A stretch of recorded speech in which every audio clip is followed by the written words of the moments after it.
Halo anak-anak, selamat berjumpa kembali dengan Pak Suratno. Pada kesempatan ini kita akan belajar bersama-sama tentang pola lantai tari daerah. Pola lantai tari daerah, muatan pelajaran seni budaya dan prakarya. Sudah siap anak-anak? Terima kasih. Kita akan mulai belajar dengan materi pola lantai tari daerah.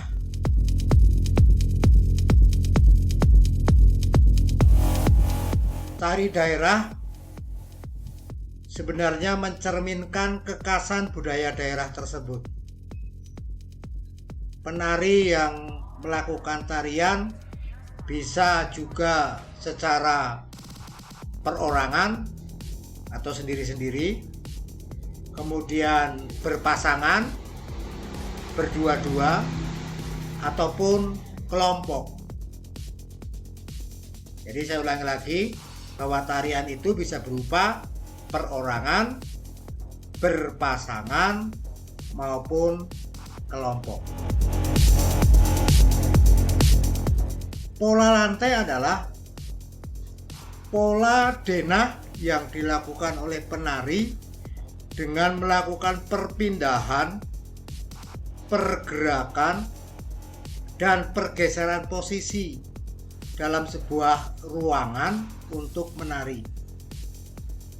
Dalam tarian ada dua pola garis dasar, ada dua pola.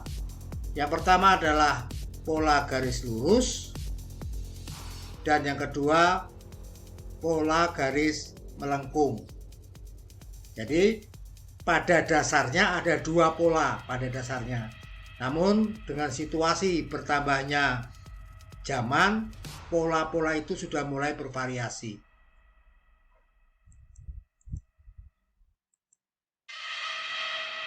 Pola lantai garis lurus itu terdiri dari pola lantai vertikal.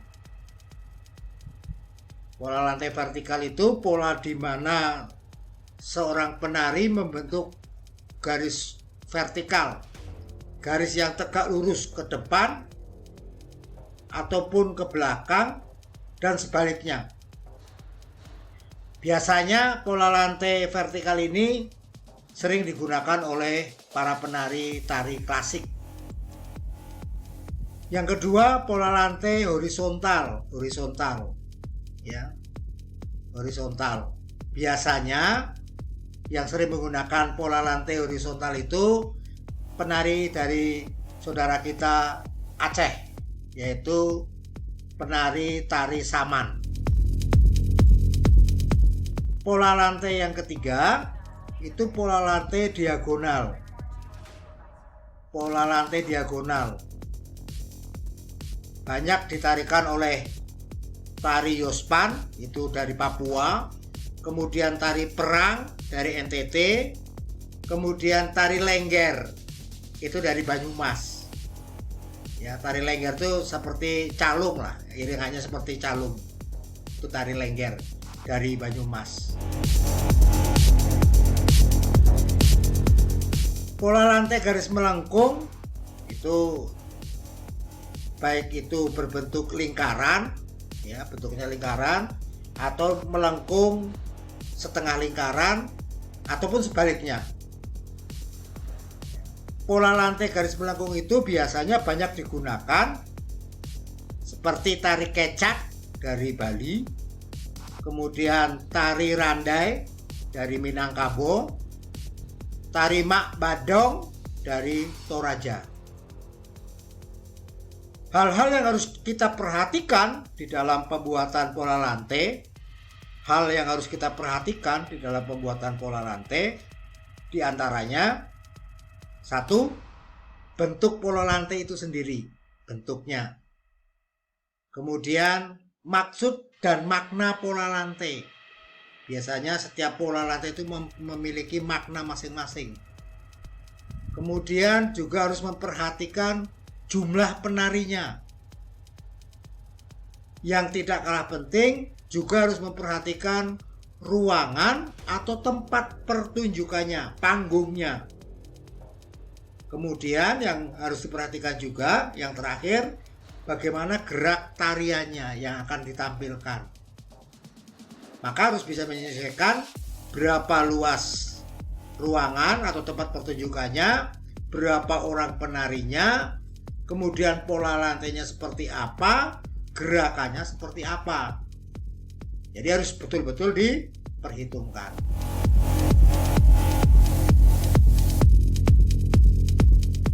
Contoh pola lantai vertikal lurus. Nih, di gambarnya lihat pola lantai yang vertikal yang lurus. Kemudian penarinya membentuk garis vertikal, garis lurus. Lurusnya tuh boleh ke belakang, boleh ke depan, ya, atau sebaliknya. Ya. Apa kesannya? Kesan dari pola lantai garis lurus ini.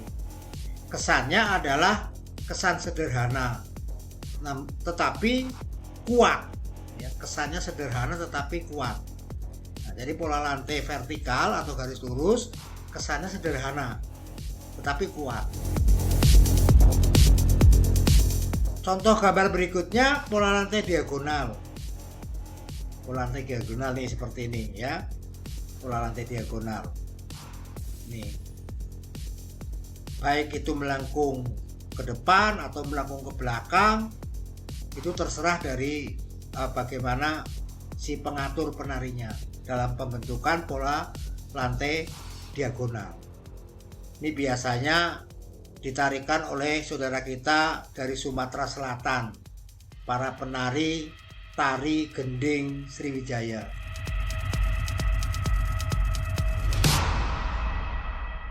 Yang pola lantai garis melengkung, ya, pola lantai garis melengkung, ini gambarnya seperti ini. Penari membentuk garis lingkaran, boleh lingkaran, boleh yang melengkung setengah lingkaran. Tarian rakyat ini, tari tradisional ini banyak menggunakan pola yang seperti ini. Jadi tari-tarian tradisional banyak yang menggunakan pola-pola yang melengkung. Ya. Seperti tari Mak Badong tadi yang dari Toraja, Sulawesi Selatan. Kemudian tari Randai dari Sumatera Barat. Ada lagi dari Bali. Tari apa yo anak? Iya, tari kecak. Itu juga sama. Polanya pola garis melengkung. Coba kita amati bersama-sama, ada gambar. Ya, kita lihat ya. Yang ini polanya sudah mulai zigzag. Kemudian ini seperti segitiga. Ini garis lurus, ya, horizontal. Ini horizontal. Ini melengkung. Ya, jadi memberi kesan tersendiri. Ya, kesan dari tariannya. Sederhana tetapi penuh kuat. Itu yang model garis lurus seperti ini. Rasanya hanya itu yang bisa kita pelajari tentang pola lantai. Meskipun sedikit, Bapak percaya kalian bisa membaca dari buku-buku yang lain, baik itu buku tema maupun buku seni budaya yang lain, khususnya tentang tari daerah, ya, khususnya tentang tari daerah. Terima kasih. Semoga kita bisa bertemu kembali dengan materi yang berbeda. Tentunya pesan Bapak, kalian harus selalu menjaga protokol kesehatan di tengah situasi pandemi seperti ini. Ya, terlebih akhir-akhir ini daerah ibu kota kita, Jakarta, sudah melaksanakan PSBB seperti bulan Maret yang lalu. Maka tolong kita yang di daerah juga harus lebih berdisiplin. Harus sering cuci tangan pakai sabun dengan air yang mengalir. Menjaga jarak kalau berada di kerumunan. Dan yang lebih penting, kalian harus memakai masker bila berpergian. Dengan memakai masker, kalian akan sayang kepada dirimu sendiri, kepada orang tuamu, kepada saudaramu, kepada tetanggamu, dan kepada orang-orang yang